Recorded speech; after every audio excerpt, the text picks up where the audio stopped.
welcome everybody to another episode of Steady Lads. I'm very excited about this one. So to start off, some introductions. I'm Jordy. I'm the CIO of Selene Capital.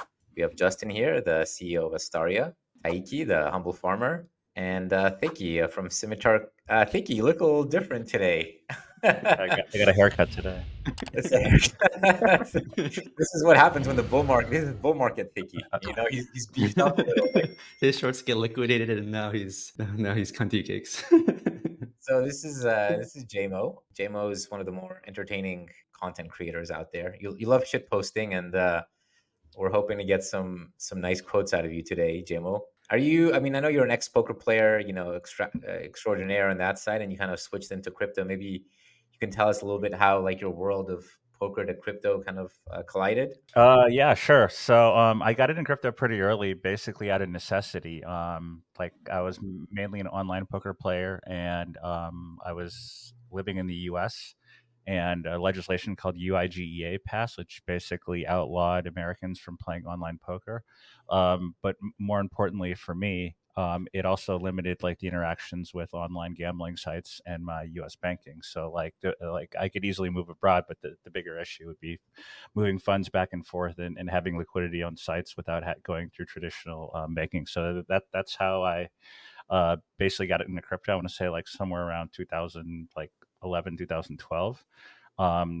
It was just mostly Bitcoin then, but I was pretty active in the Bitcoin community. Like I was posting all the time on Bitcoin Talk, and like I got into like I feel like quite a bit of not really Telegram groups, but like small social groups where people like interacted and talked about Bitcoin. I actually mined Bitcoin for a while when Ethereum came out. I mined Ethereum. Was that your first like, shitcoin, Ethereum, or did you get into like any of the early? No. I got in like way before. I think my first big shitcoin position was a project called NXT, which was derived off the Ardor protocol. This was, I want to say, 2013, 2014. And it's actually pretty sick because I thought that was fantastic technology even to today. I think like the founding members are like, I mean, like it's defunct now, but I think the founding members were like Sasha from Waves, Sergey from Link. I forget who else, but like a few other people who have left that project and have spun up their own projects. But it was like a real brain trust of people, and it was pre-Ethereum. And I think it was just like too early. It's for its time, but I feel like that was my first big shitcoin pump, I guess, before Ethereum came out. Sounds like Ethereum as well, because like you got all these like founders, and then they kind of split off, and each one launches their own thing. Do you have a favorite Ethereum co-founder coin like ADA or DOT or like any of the other? Long time ago, I was a big fan of Archain. I don't know if you know anything about Archain, but it's Greg Maxwell's project. From speaking with Ethereum developers in the past, I was actually like pretty involved in the Ethereum community just through like a bunch of my friends who were like basically on the ground floor developing Ethereum. Like I remember one time, this was like maybe 6 months after Ethereum launched, there was like a conference where Vitalik and like Vlad and like a few of those other guys came to speak, and no one knew who they were at the time. And like some of my friends like it took them out, and this is a pretty funny story, but like if you take them out, they don't want to go to like a club, like a bar or something. So what they did was that they had a meetup that there's like this. How would I describe it? It's like a kids play area where there's like it's like a bouncy castle or like a trampoline castle. So like that they all went there and just like bounced around for a few hours. That was my first interaction with like a bunch of the OG Ethereum people. Yeah, I would. So like from what I was told, that like our chain, especially Greg Maxwell, that they were developing basically a version of Ethereum, like for proof of stake at the time, that was substantially better than like the current version of Ethereum. So I punted a decent amount on that. Other than that, I guess I like Gavin. Yeah, I mean, I'm curious to get your thoughts on the L1s. Although we definitely want to start with the main topic, is you know the Ethereum, let's say doubts and underperformance, and you have Yeah. another tweet thread that I mean, Justin, you're quite an ETH maxi, right? Like publicly. I wouldn't say I'm maxing that. Like I In the last bull market, I was like willing and happy to try every chain. I'm also very excited, like, and love that there's other chains trying new things like Solana, etc. I'm not as interested in the EVM chains that are just sort of like forks. It's not that I dislike Bitcoin. I don't hold any because I it's not something that excites me. Like all we can do with Bitcoin is talk about the price, which is sort of meh. With Ethereum and other smart contract blockchains, you can actually talk about what's being built, which is a lot more exciting to me. But yeah, I am shocked by the ETH BTC underperformance, and it it doesn't make much sense to me, but I think it's mostly narrative driven, and that's the way things are. So I'm not too worried about it, and I'm not, it's not like I'm swapping my ETH to BTC right now. I think it's a little late to do that. Obviously, I wish I did a few months ago, but here we are. I mean, Bitcoin's starting to get a few, other use cases, right? Like I saw there's a friend tech fork on Bitcoin. I think they're starting to put some stuff on there. I don't know if you guys know anything about Paul Storick and BIP 300, but he's building drive chains or side chains for Bitcoin. So there's going to be smart contract functionality and quite a few things like token issuance, escrow services, stuff like that that you could use on Bitcoin. It's in the works. I mean, the idea has been in the works forever, but he's recently got it funded and off the ground. Taiki, would you be more interested in Bitcoin if those kind of projects start to appear there? Yeah, like for me, like I use DeFi. I manage my portfolio on chain, and like Justin said, I can actually use Ethereum. I can actually, like when I first used Aave, that was kind of like the light bulb moment for me, saying, "Oh wow, like this can actually change." It's literally the future of finance.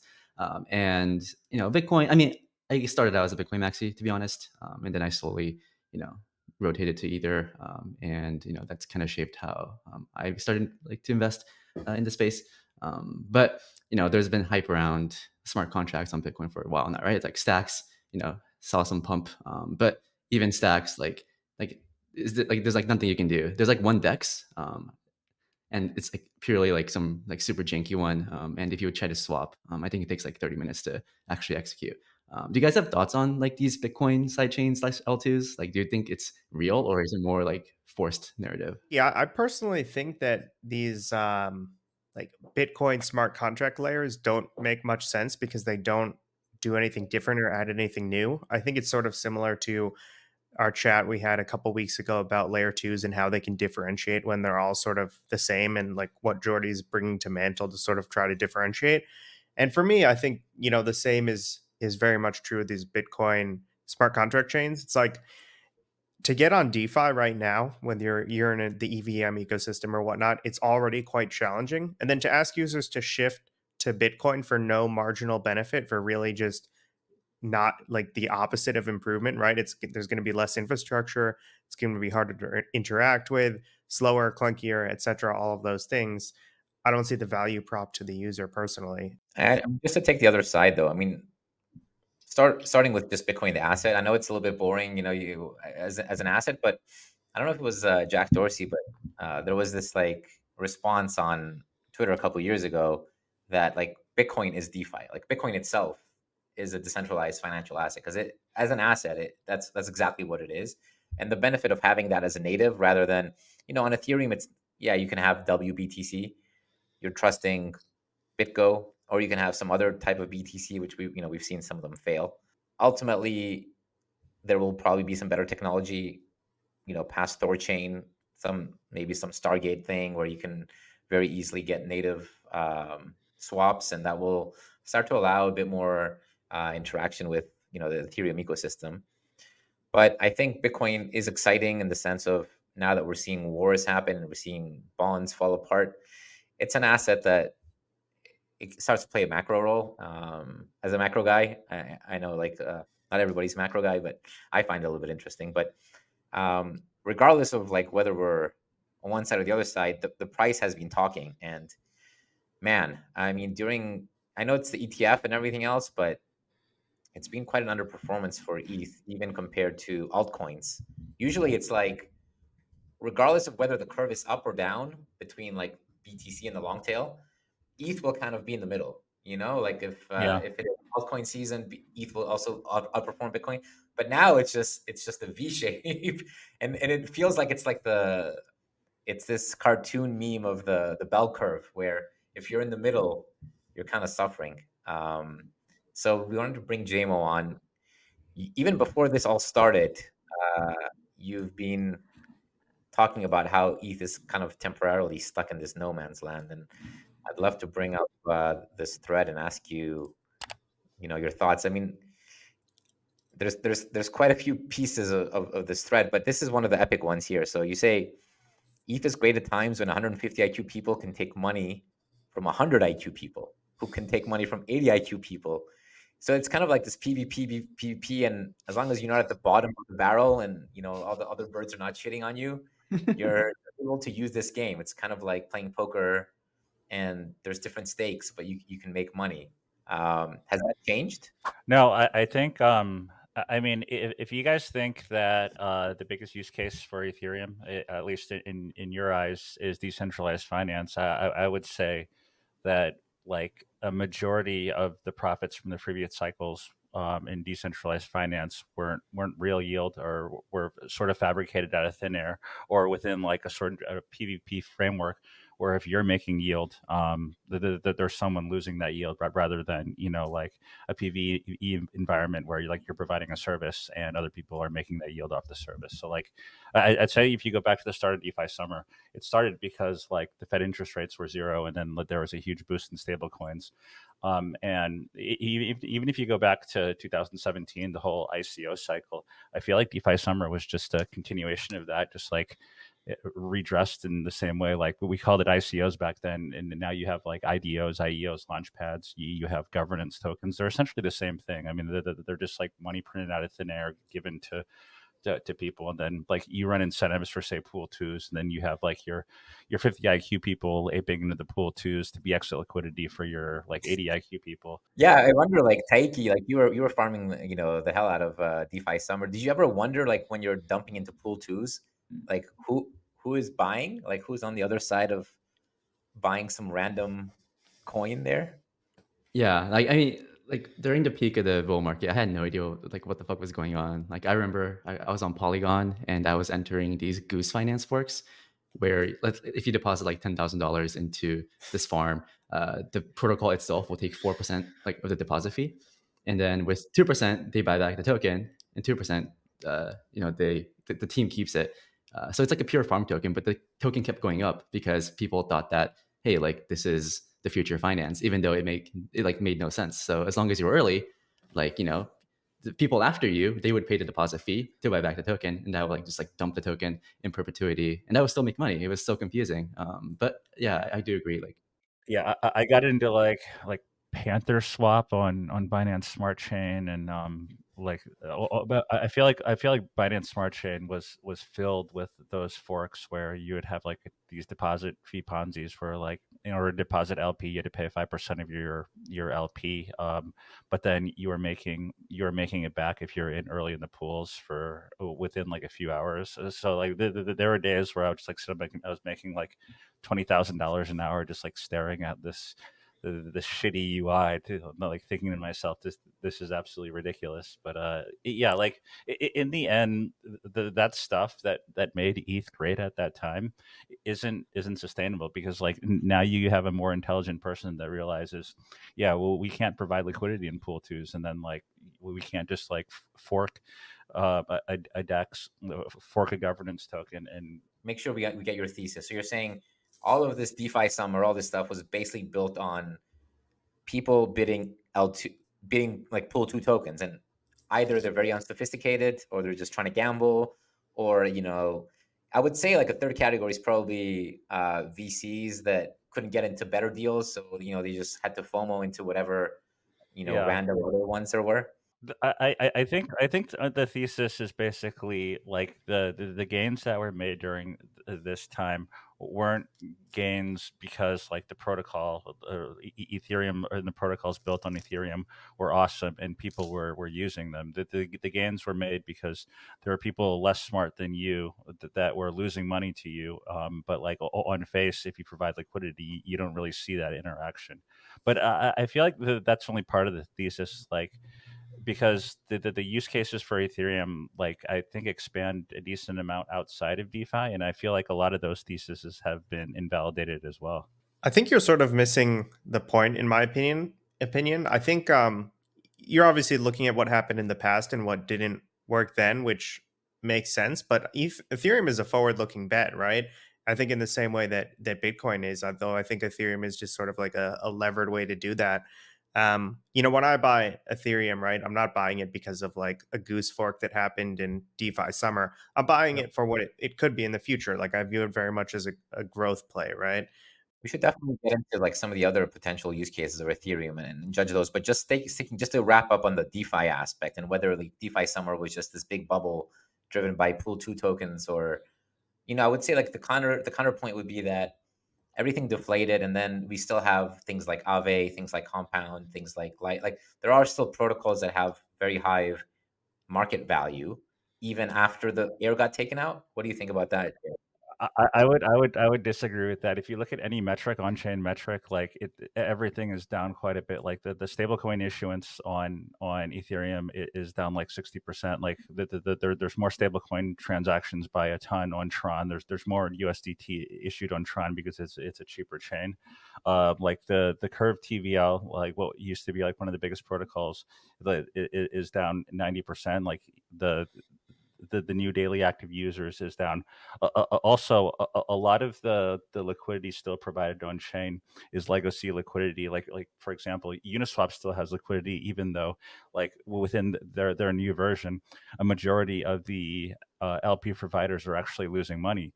And if they came to realize that they were losing money, they would pull the like financially they're not incentivized to provide liquidity. So I mean, you talk about like the future use case of Ethereum, and you talk about like, yeah, sure, Aave is awesome, but you have to remember that, like, if you use Aave as an example, a lot of the initial growth of Aave was incentivized. Like they use their own token to incentivize new chains, to incentivize both sides of the borrows and lends. And when those incentives dry out, like the TVL, the actual use to return goes down quite a bit.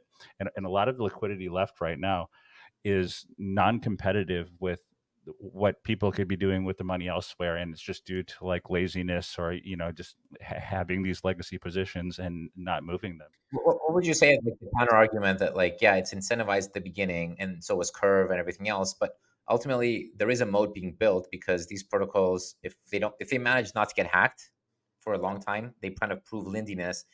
If I have the option between like 2% yield on something that's very safe like Aave, or like 4% some new thing that like has no lindiness, it might still have a moat, right? Like it could still kind of prove itself out.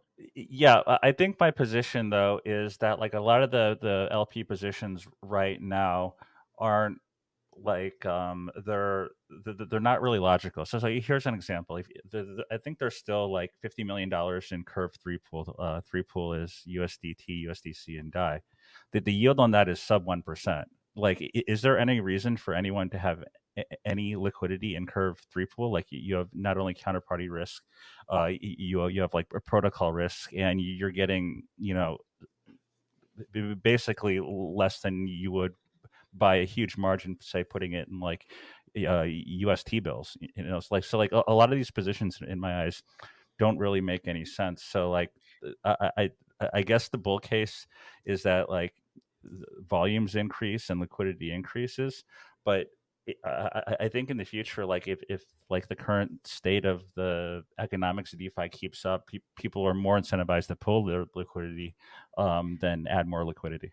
Is your bull case that we get, instead of competing with the 5% yields, we just bring them in and then we add on top of it, and that starts to become more compelling? Yeah, I totally agree, JMO. Like I feel like the one realization I had is that DeFi products like on its own like just suck, right? Like on-chain native products just can't provide enough value to entice people to actually lock capital in.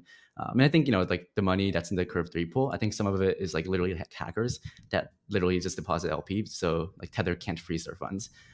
And the entire thesis is okay, like why would I put stablecoins in this thing earning like 7% when I can put it into T-bills. And I think like my bull case for DeFi potentially recovering is creating like real world assets or like these tokenized treasuries or yield bearing dollars. And that way, right, like DeFi right now is like a closed loop system, but if you have external cash flows coming in from off chain to on chain, then can that actually create more value? Like, you can make composable smart contracts within like yield bearing dollars. And instead of like LPing for ETH and USDC on Uniswap, just like underperforming, you can potentially LP for staked ETH, staked DAI. And, both assets are yielding. Like, what do you think about like your old assets? Yeah, I like what a lot of, like, for example, the Spark protocol using DAI. I like that pivot. I'm not sure if it's like actually very competitive, because if you think about it, like in theory, you're competing with just depositing your money to a brokerage and buying T-bills, right? So like, let's say the Fed interest rate is 5%. Um, if you have a counterparty that's like FDIC insured, you also don't have smart contract risk, protocol risk. Not only that, like in general, like these companies that are bringing real world assets to chain, they're probably going to take a percentage of the yield. I mean, like it's essentially the same model as like what USDT is doing, right? Like USDT is taking your money and depositing it into T-bills, but they're just not paying you any of the yield. So if a company has the same model as USDT, but then pays you a portion of the yield, it's better than like the current system. But I'm not sure that it's actually competitive with like what people can do with money outside of DeFi. And in addition, I feel like the crypto crowd doesn't really get excited for stuff like this. Like people are in crypto to either lose 100% or like win 100%. They're in it for like mass gains or mass losses. And I feel like it's a difficult selling point to say like, yeah, you can deposit your money and then like in 2 years it'll go up like 10%. That's, I mean, it's in theory great and it's a sustainable ecosystem, but I'm not sure if it's that appealing for the crypto native person. One quick thing I want to say about that, and then also about what you mentioned about Uniswap LP positions. Again, I think this is sort of missing the point. Like when you provide liquidity to Uniswap, you are putting on a trade. We know that most people that trade, not just through Uniswap, but most people that short term trade lose, right? And so like people still do things that lose them money because they think they can make money. I would argue it's the same for a Uni LP. If you're providing liquidity there, you're putting on a trade, you can lose money, you can make money, but that doesn't stop people from doing it. um, and then to your point about accessing treasury yield on chain, I think this is probably where Jordy was heading, because we talked about this a few weeks ago as well, where that risk-free rate is not actually accessible to everybody, right? It's very US centric, exclusive, and I agree with you, it's not necessarily crypto native, but I think like the point of all this is to expand beyond that, right? Like if we're just thinking about how to serve the 10,000 users that are actually still on chain every day, we're sort of missing the point. Yeah, the amount of degens is like very loud and very visible, but I would say like there is a lot of people that use crypto, maybe mostly, just hold Bitcoin and Ethereum, but they're out there and they just want to have a stable, good financial kind of savings. And, they're not trying to 100x or nothing, their entire bag, even though those people are, very loud. I think that's fair. With regards to Uniswap, I understand that like it's like when you provide liquidity on an automated market maker, you're essentially like you're setting up a trade or you're making like a range of trades. But to the average person, I think like I mean I don't know this for a fact, but I think a lot of people don't realize that's the case. And when they look at like providing liquidity, that they think they're just providing liquidity and gaining fees without thinking about the negative outcomes, or else, because like a lot of these positions like that are like the big liquidity pools on Uniswap, a lot of these positions don't really make sense for people to hold if they have like a like a short or long bias. Yeah, I don't want to like talk out of line in terms of some of these Uniswap like LPs and stuff, but I heard, it's not substantiated, but I've heard definitely rumors being told to me that a lot of these big LP positions are from some of the major VCs that are, backing Uniswap, and they're, providing liquidity as part of that investment. And, if they're making 10x on their investment and they're losing a little bit on IL, in out of one pocket, I don't want to get Yeah. too specific, because nothing I can talk about fully substantiated, but we see this type of stuff as well, right? Like I'll lose a little bit, but I'll help provide liquidity and then kind of show this use case.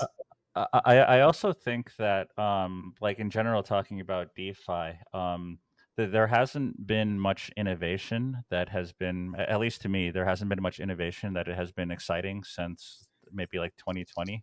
I mean, like I'm just thinking about like the big the big things that have come out this year. Like months ago, we were talking about like hamster racing on chain, and That was what fun. was the other like Telegram bots and stuff like that. And like in 2020, like or end of 2019, we had like Uniswap, we had like Aave compound, stuff like that. This is stuff that like actually made sense and was like actual paradigm changers.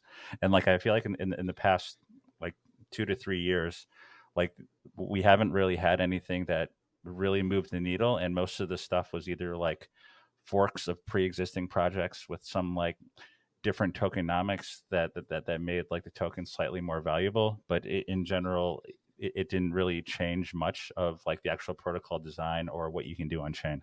I would totally, concede to that. Yeah, there's been very like almost no 0 to 1s over the last 2 years. I completely agree. But just to argue with that a little bit, because people often say that it hasn't been innovation in a while, and that's true. But uh, when we look at innovation from a first principles perspective, how much is there to innovate on? Because either you put money in this box like SBF, who's I'm hearing about to take trial now. So uh, you put money in a box. If the box is close to the real world and you have no real world yield, which is obviously what we're trying to do now, but if you don't, then it's like the payoff function. All you can do is create different like payoff distributions. So a lottery ticket, everybody puts in $1 and then one person wins like $1 million because there's a million people. That's like one payoff distribution, and you try to match up creating value by aligning like people's utility curves with like their outcomes, because maybe they don't care about losing $1, but they're dreaming about the million. Or other people, you create like these options vaults where, oh, I'll give up some of the upside, but then I just want like a an extra yield as a covered call. You start Yeah. to create these like financial products, but they're all around creating payoff functions, right? And like creative payoff functions, and there's only so much you can innovate. I would say the only thing you can really innovate is on the entertainment factor. So things like, betting on hamsters or people, or creating this like poker element potentially where there's some skill, there's some strategy, and people are trying Yeah. to figure out like Blur airfront dropping was kind of like that thing. Like people were Yeah. bidding on NFTs they didn't want. And what do you think about innovation on that side? I mean, I think like when I talk about innovation, I think it doesn't have to be like a zero sum thing where if there's no other funds coming from outside sources, there still can be innovation where like participants in the ecosystem can be putting money into the ecosystem but deriving some sort of value outside of like the monetary aspect, and then people like providing that service or providing like whatever that they're able to provide with assets they have on chain or like liquidity or their time or whatever, sort of gaining like the upside to that. So then you develop like actual economies where like if like for example, if like block space is useful and you can do like a certain amount with like a certain amount of block space where people will come and use that block space if you provide a service. I mean, I'm just speaking hypothetically. If I had this all solved, I'd be way richer than I am right now.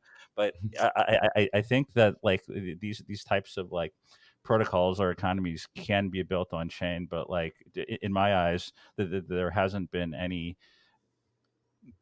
innovation in like the past few years to draw users that want to use this chain outside of like the monetary gain, which I talked about earlier, is like mostly PvP. Like the monetary gain that you make on chain right now, a majority of it is basically taking money from people who are less good at what you're doing. Yeah. Let's bring up the top of the full tweet, because you make a couple other points that are not relevant to DeFi, but more broader around some of the other Hmm. reasons why people like to hold ETH. So Uh-huh. you say we're at a point where, okay, so ETH is no longer deflationary. This was something that I had predicted a while ago, and now it's coming into play, where that whole thesis of ultrasound money is not that clean. So you're Yeah. saying we're not at a sustainable fee structure because you're saying like long term. Do you think with even with L2s, like we'll not be able to have sustainable fees? I think the current state of L2s, they're okay, but they're even like the L2 fees aren't competitive with like alternate L1s right now. ETH base layer is still even like previous to this week at like its lowest fees in 2 years.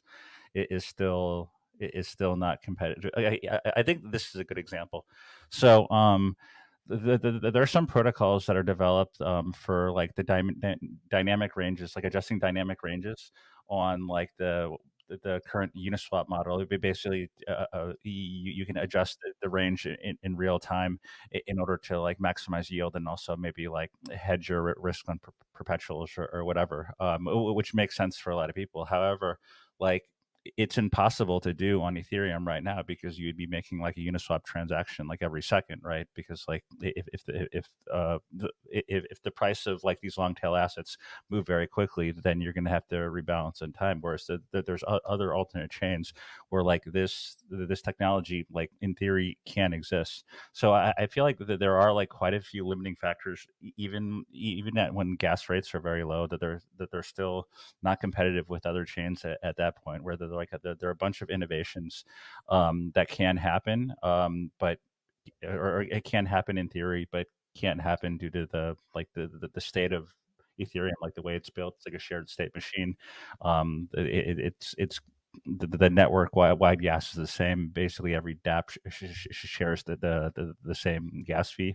I feel like stuff like that are pretty big limitations in the overall design of Ethereum. Are you bullish like cheaper chains like Solana? I know the Solana community is like very strong right now. I'm pretty bullish Solana as a chain. I'm not sure about the token. I feel like the actual technology on Solana is quite good, and it gets like a really bad reputation for it going out a few years ago at a few times when people were spamming the network, which was like, by the way, just like the easiest fix of all time. Like it wasn't really an issue for them. It was just like they actually solved it by setting up like certain fee markets where if like one protocol uses like is is sending too Yeah. many transactions, that then like that specific sector of the chain, like the fees go up, whereas everywhere where else it stays the same. So yeah, I think the protocol design is very good. It's questionable whether the value of the chain goes back to the token itself. I'm glad you brought that up, actually, JMO, because it's something that I think very few people actually make that distinction because they think, oh yeah, it's getting adoption, it's good tech, I'll buy the token as if, and we'll talk about this later on in the episode as well, but it's this like assumption that the token will like represent the value of something or how good it is, that it will just intrinsically get that value and give it to you. And Yeah, if it's not actually giving cash flow and it's not, Bitcoin type of, actual money, yeah, the best you can go for is what I call community money. And I want to get your thoughts on that, because something like Solana, the fees, even if you burn the fees, oh, we're going to EIP 1557 on Solana, and then we're going to burn the fees. You're paying like, fractions of like a millicent yeah. here and there. You're not gonna make 100 billion of fees, even if you waited decades. So the concept of like just buying this token because the tech is good, we're not exactly closing the loop. How do you close that loop? So I think the bull case for chains like this, where that there isn't like I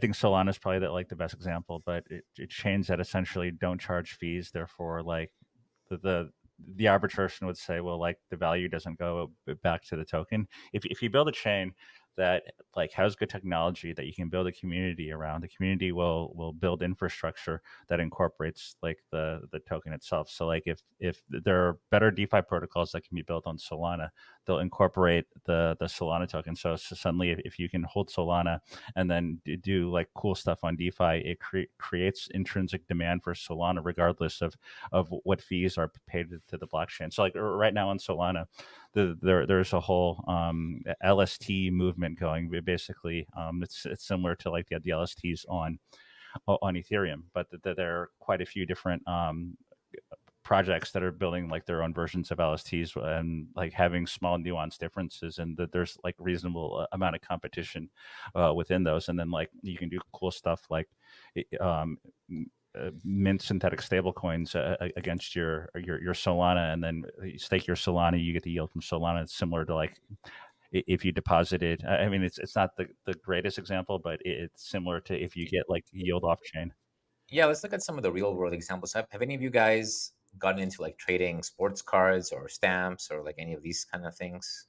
A while ago, yeah, I traded some Pokemon cards like a while back, but a long time ago. Did you do any of these like on chain ones like NBA Top Shot?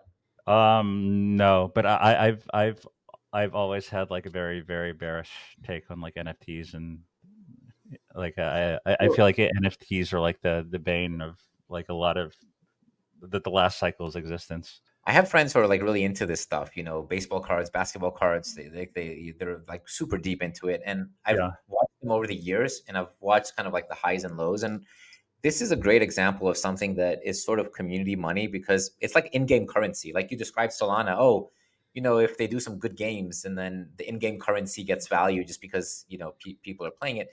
It yeah, reminds me a lot of these things, and what we've learned over the years of uh, having people try to get obsessed about baseball cards is that supply and demand rules everything. And as soon as the creator gets a little bit greedy and starts creating more supply, the whole thing falls apart because the people who are a part of it no longer have that faith and belief in the future of yeah. if I just get the right card I can make money, because suddenly they're getting dumped on by like a greedy card developer who's just flooding the market. And this happened with NBA Top Shot. I think that was like a huge like, ball drop.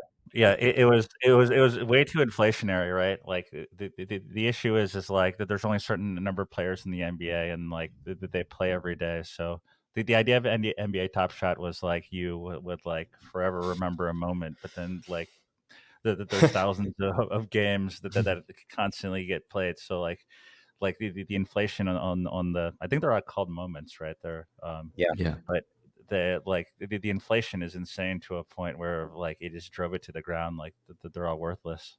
So thinking about like alt L1s potentially as, or even Ethereum as this kind of community money. Um, if you imagine the next few years where the supply is going to increase again and like people are going to get dumped on just like they got baseball cards dumped on them, Yeah, that starts to like destroy a community. In my opinion, a community is strong when supply is limited. There's no unlocks keep happening. There's no super centralized holder that can just get greedy one day and dump it. And this is why I'm long term much more bullish on ETH than these other chains. You seem to have a counter argument around ETH. I feel like, yeah, I feel like you're underestimating like the supply overhang of ETH. So where does that come from? Because it's all unlocked, right? Yeah, it's all unlocked, which like may be a bad thing, because like if it's like, for example, if Solana is locked, it's not being dumped on you. But if like the entire Ethereum supply is locked, I mean, you just look at the Ethereum distribution. Like of the current supply, I think like around like 50 to 60% was sold during ICO to maybe like a couple of thousand participants. Like the like 15 to 20% went to like Vitalik and the founders and the Ethereum Foundation. Um, the business model of the Ethereum Foundation is dumping Ethereum on you. That's literally how they make money. How much do they even have left? And like 8 years in, hasn't that sort of been? It's not as good as Bitcoin, but it's gotten a distribution that is far and away compared to something like Solana or Avalanche. Yeah, sure, but I feel like so like the initial distribution of Ethereum wasn't great. During the 2017 ICO cycle. A lot of that distribution was consolidated into like now defunct projects. Like I think there's probably like $5 to $10 billion in like the treasuries of, like, off the top of my head, stuff like Golem, Argon. Like essentially, if you got into crypto last cycle, you wouldn't have heard of these projects, but they have like hundreds and hundreds of thousands of Ethereum just like sitting around. Vitalik himself, even though he says he's not selling ETH anymore, he's just like setting up third party companies to sell his ETH in order to be an effective altruist or do whatever he's doing. Like a lot of a lot of the original Ethereum people that like bought the Ethereum ICOs, that they have dormant addresses.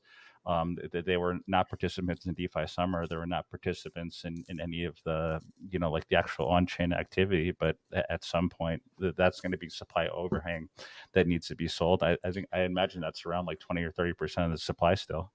I mean, I understand that like the distribution of Ethereum is substantially better than like a lot of these like 2019 VC backed layer ones, but like I feel like people don't understand.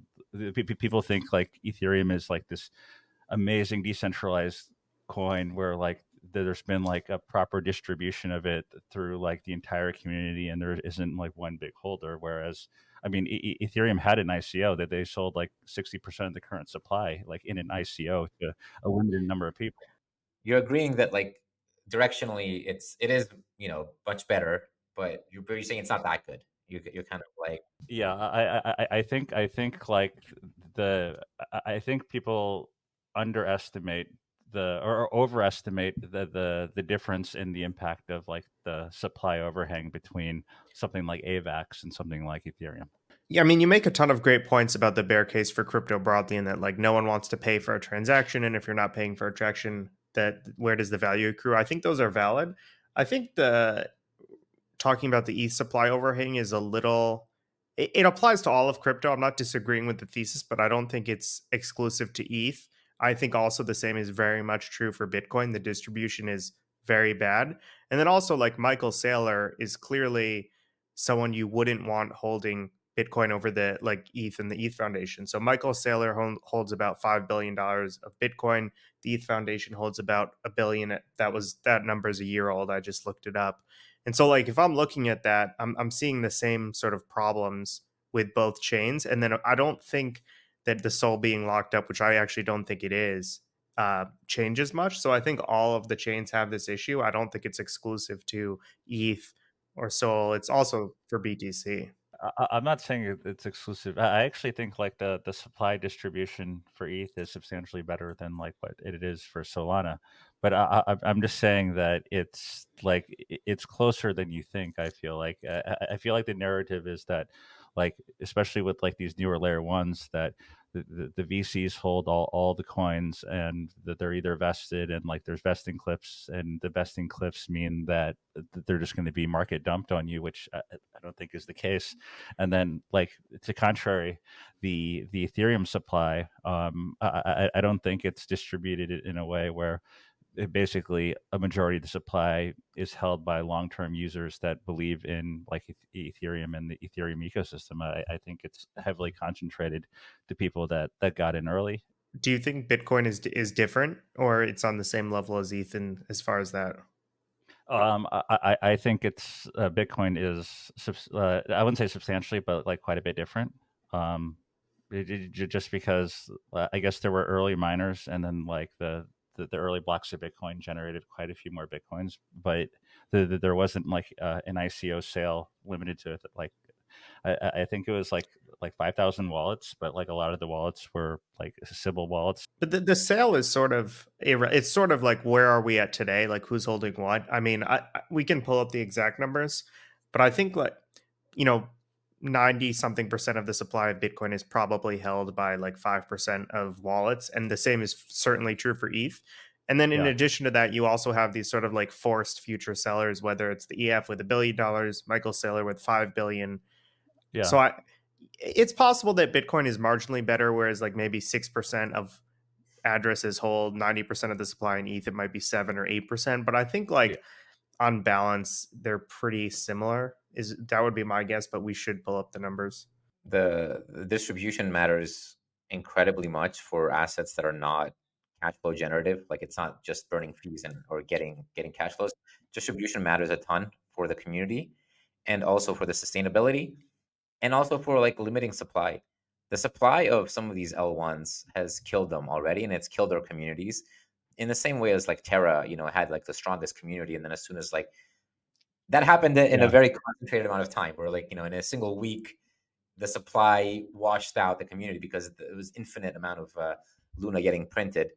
Yeah. But we're seeing the slow motion versions of that with Polkadot, arguably some of the other ones, Phantom. I don't know. What's your takes on like things like Avalanche? It's not great. I would say that one thing I think they have going for them is that like a lot of the initial VC funded layer ones had like pretty long term vesting cliffs, and a lot of the VCs sold a decent portion of their positions that were vested at discount, so that in theory would remove some sort of the long term sell pressure. Like if I was I made a tweet that I was long dot into the 400 million or whatever it was unlocked this week, just because I know for a fact that like these VCs had been selling their allocations for like a past year and a half, and like a lot of the centralized entities like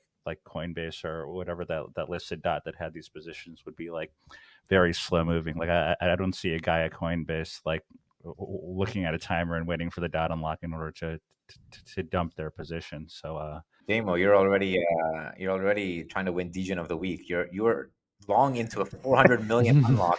I mean that. I don't know if we're even going to be able to beat that later. We'll see.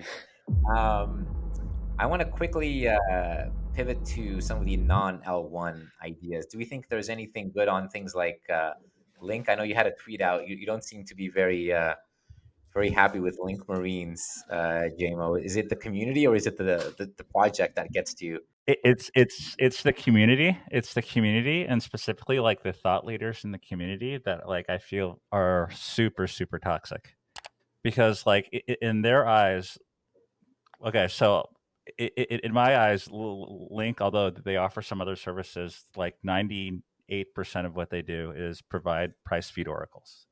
And if you say that to someone who is like a Link Marine, they'll be like, "Oh, you don't understand Link. We actually do 7 different things and stuff like that," which is fine. Whatever, maybe you do, but like for like the rest of us who don't use any of those other services, like you're essentially like a price oracle feed. But like the biggest problem I have with them is the community. I don't even know how this community came about, because like normally these communities are limited to like meme projects where like everyone wants to pump a token, but like I feel like a majority of these people that are holding this token don't actually use any of the services that Chainlink provides. So that like even they probably don't use like something like GMX or something that like a borrow lend platform that uses Oracle pricing. That they're just like holding this token and just being angry about it on Twitter. And then there's a whole community of people that basically will shit on any other project that is competing with Link for no other reason. Like for example, if a protocol gets exploited and they're using like a non-link oracle, like the first response is, "Oh, you should have used Chainlink," instead of like figuring out like why the exploit happened and if it was related to like the oracle pricing at all. And then like the whole thing is like absolutely ridiculous. Yeah, I mean that's the same for the Ethereum community too, right? I mean, like after the top, it was like, oh, Avalanche is a fork of Geth, like it's useless. Wouldn't you say like that's like a good characteristic of a strong community? And if you view these coins as community money, like meme coins or however you're gonna like label it, um, maybe I mean, yeah, like what do you think about, I guess, like these top quote unquote toxic communities? Yeah, I guess it's all right, but I don't really view Link as community money, right? Like the bull case for Link is they're going to provide these services and they're going to have like some sort of fee switch where like you're required to use Link, their native token, to pay for their services. Like I feel like if you talk to like the people within Link, that they're not going to tell you like we're building up a meme community to have this community money to pump our token, where people are like dressing up like Marines and like running around in a circle like shilling the token. Like I don't think that that's like the end Yeah, goal of the project.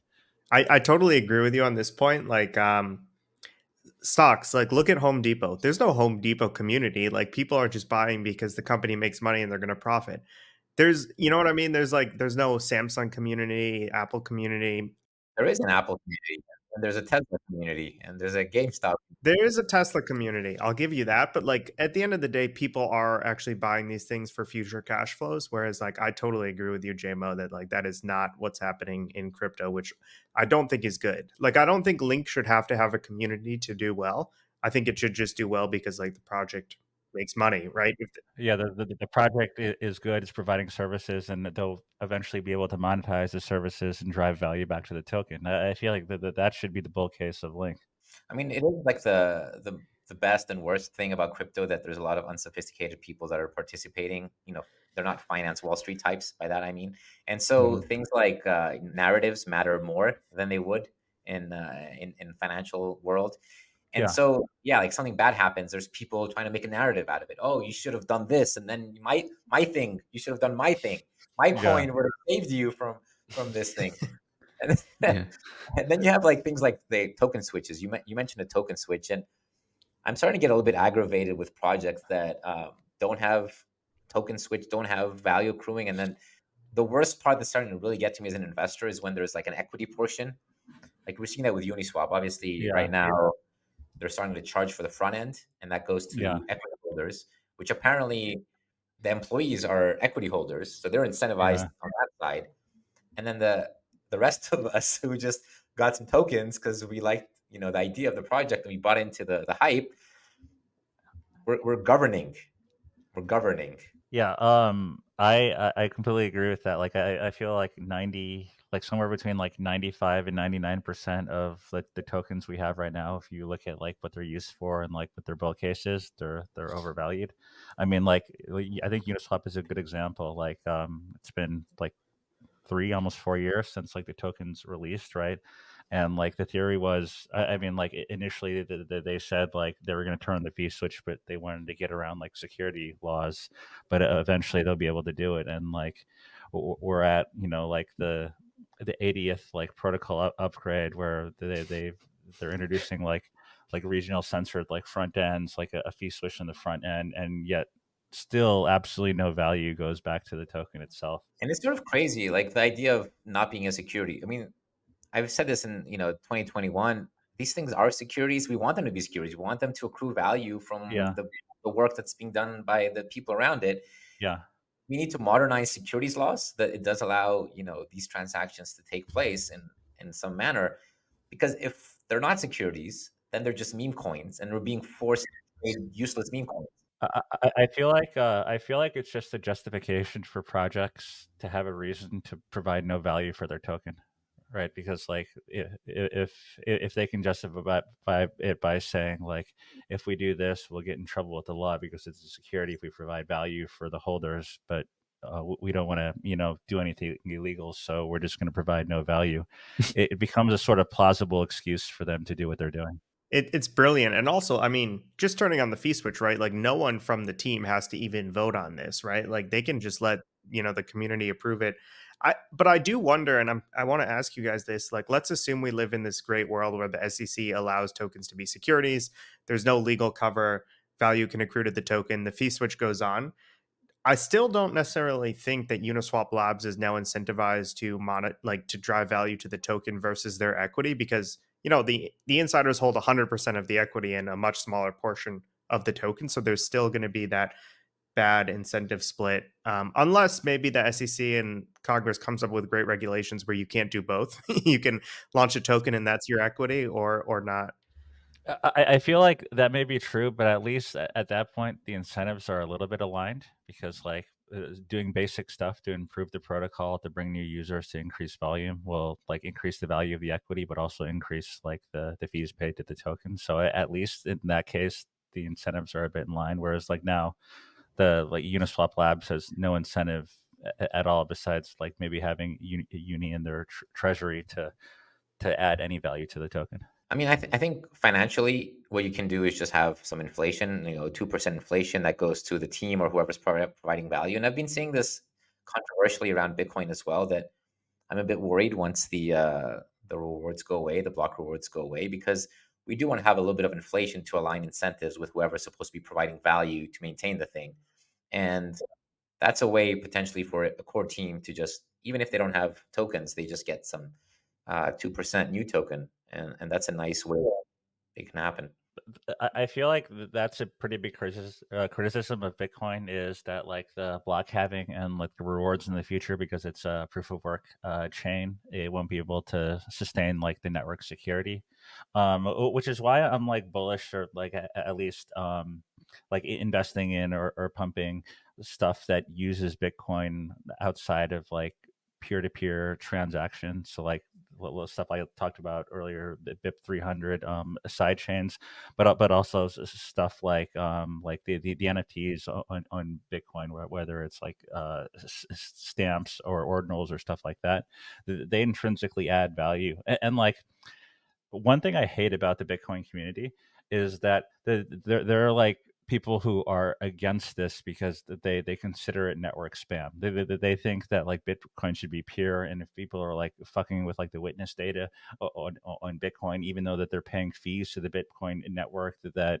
incentivizes miners, incentivizes network security, it's like a little blip on their radar that like they get annoyed by, and they want to like censor these transactions and stuff like that. So yeah, I feel like Bitcoin could be, in a much better place right now if it wasn't for like the Blockstream, like Luke Dash, and like a lot of the original Bitcoin developers that are so like indoctrinated in their ways of their idealistic belief of Bitcoin without letting it evolve and be more pragmatic. I mean, it's a thing in crypto in general because it's such a new asset class, and all these dynamics and the game theory of it is so untested and uh, it hasn't been solved, right? So people have completely different ideological positions, and big blockers, small blockers, they want to and then over time things get proven right and get proven wrong, and eventually, hopefully, we'll get to some clean equilibrium. But with that, let's go to our kind of closing segment, which is Degen of the week. So with JMO here, I'm already a bit worried because he's been longing into 400 million unlocks, so we might have a hard one to compete with. But let's see. How about you, Taiki? What have you been degenning during this sudden bull phase? Yeah, so unfortunately, I feel heavily underexposed BTC, but I do kind of agree with I don't really see like a reason to hold ETH, and I've been allocating a lot more into tokenized treasury projects, RWA, that sector, and I actually hold like almost zero cash right now. I've been like max deployed into Maker, Canto, and FXS, and I'm just like letting the thesis play there. I get a lot of pushback whenever I post about it, but it makes me think that I'm early. So max long RWAs. Are you doing like a third each, or like? Like mostly like half of it is like it's like mostly Maker, and then a big bag Canto, and then a smaller bag of FXS. But just yeah, like betting that we're still early innings of like dollars being yield bearing on chain. Well, it's good that the humble farmer is not just in cash, but yeah, in terms of degen, I would say that's a generous 4 out of 10. So not Yeah, eh, yeah, yeah. Taiki, you might lose your streak of winning our last segment for the last few couple months, right? Yeah, I lost last week too, but yeah, it's my winning streak is definitely I don't know dying. if I've won a single one. Dustin, do you have let's see, maybe today's the day. First of all, I mean, I have to say I've been wrong for the last year. You guys have totally been right. ETH has underperformed. I've basically been all in just ETH for my crypto portfolio. Although I tried to mix it up this week. I love Jordy. Jordy's great. We all love Jordy. He's working on Mantle. I'm super excited about what they're building. So I moved a portion of my ETH to Mantle. I borrowed against ETH, swapped that ETH to Mantle, ate like 2% slippage. And I basically shorted ETH, longed Mantle, right? So I didn't short the dollar. Now, Jordy is doing great work. Mantle's going up in price. I think it's up like 25% from the day I bought, but it's down in ETH. So I got spooked when BTC pumped and ETH went up, just a little bit. I swapped my Mantle back to ETH. I ended up just about flat, even after eating 2% slippage or whatever each way. I sort of learned my lesson. I'm not much of a trader, and I've been wrong the past year with ETH. So that's what I got. You did say something that caught my attention. 2% slippage each way. That is degen. You're bringing back the whole market of paying That is free $300 degen. gas for something. This is pretty good. This is like a 7 out of 10. Yeah. The slippage alone is like fantastic. And I the first time I swapped, I didn't set slippage to 0% on Uni. I screwed up. I set it to like 5 bips or something, so I lost a good bit on that too. I learned my lesson though. I used the Flashbots RPC and set slippage to 0 when I swapped out. So I'm good now, but it took it takes time to learn these things again. I haven't like swapped on Uniswap in so long. JMO, anything Degen? On the crypto side of things, I talked about it a little bit before, but I long dot into a pretty big unlock, but like the funding rates were pretty favorable on my end. I've been pretty heavily long. How did it turn out? I profited quite a bit, but I don't know if like I was actually correct because it was at the same time of like the big Bitcoin move, and usually like the like smaller layer ones sort of follow Bitcoin whenever Bitcoin moves. It didn't outperform Bitcoin, but it went up versus USD, which was like my position. I've been longing Solana a decent amount, although I closed out most of it recently. Been pretty heavily long, or I guess short ETH versus Bitcoin. I guess I've had that position for a while. Although the problem I have is like I can't get rid of my ETH. Like I always have just like a ton of ETH, so I'm always net long ETH no matter what. Like I just have ETH here, ETH there. I'm doing something on this chain. That sounds like a pretty first world problem thing to Got have. too much ETH. I'm overflowing with ETH. I just try to throw it out the window. It just comes back in. I don't know what's going Yeah. on. That is just I always if you don't know what to do with it. I'll give it to you. The bull case for ETH is that I just have it around everywhere and I can't seem to get rid of it. So it's there isn't much sell pressure coming from me. Yeah, Many such I've been cases. I've actually been degening pretty hard into Mantle and Mantle ecosystem stuff just because like I like Jordy, I like the people involved with the team. So I've been aping in a few like kind of suspect like sub 7-figure TVL protocols just to see what's going on there. I'm not sure exactly how they work or if they're rugs or who's behind them. I just have to point out how ironic this is where 40 minutes ago you were saying how no one's doing any of this stuff anymore, but here you are, you're buying Mantle, you're deploying to 7-figure TVL Mantle protocols. There's demand out there for on-chain. I'm telling you. It's basically just me. I think I think I'm the only one out there on the Mantle streets. Like I remember I deploy. I don't want to dox my addresses, but I remember deploying in one pool, and I didn't look at the TVL, but I looked at the protocol TVL, but I didn't look at like the pool TVL, and it was like 100% APY, and I aped in some, and then like I refreshed the page, and it was down to 4% APY. I'm like, that's not great. But other than that, I have like one of the bigger. I don't know. It's probably the biggest sports bet of my life. I bet my buddy High Stakes Cap, notorious crypto trader, and there's a boxing match. Francis Ngannou, who's not a boxer, versus Tyson Fury, who is like the best heavyweight boxer like the past decade. I laid pretty big odds, but I have like a high 6-figure amount on Tyson Fury, and I hope I don't lose that. That would be kind of brutal. So that's kind of degen on my part, I guess. That's like a Mayweather versus Irish guy. I think it is. I think it is. Although the odds were like a little bit worse here. Like I got him. I had to lay around like 6.5 to 1. Although like if you bet on a sports book, it's almost like 15 to 1 now. So I got it in good, but You're sweating. You're sweating. Is he a MMA fighter? Yeah, he's an MMA fighter. Yeah, I don't see how he wins, but anything can happen. All right. Well, that's you took the safe side, so that's not that degen because if you took the other guy, you took the world champion. So Yeah. We'll have to revisit it next week and maybe pull up a highlight of the fight if someone gets knocked out or something. Oh man. I'm not coming back if I lose that bet. It's bad luck here. We'll have to put Damo's face on top of Tyson Fury if he gets knocked out. Do you have something, Jordy, or no? I don't know if it matches JMO. I think I'm always watching the Koreans and I love their degenness. And I noticed there was a huge Mina pump. So Mina is this like alt L1 privacy ZK, with like an ultralight block block size that's been around a long time and hasn't been doing much. There hasn't been much that's been able to build on there, but this week it went down.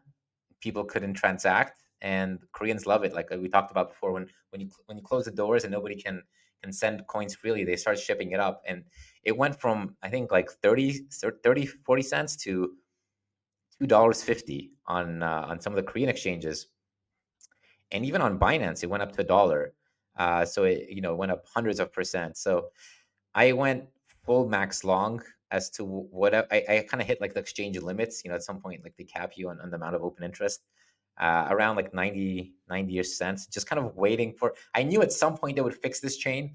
The coin it was very bullish because the coins couldn't move; they're all stuck, so nobody could do anything. But as soon as there's free transactions, and yeah, that worked out pretty nicely. There was it's been down to the 60s now, so it was a profitable Degen play.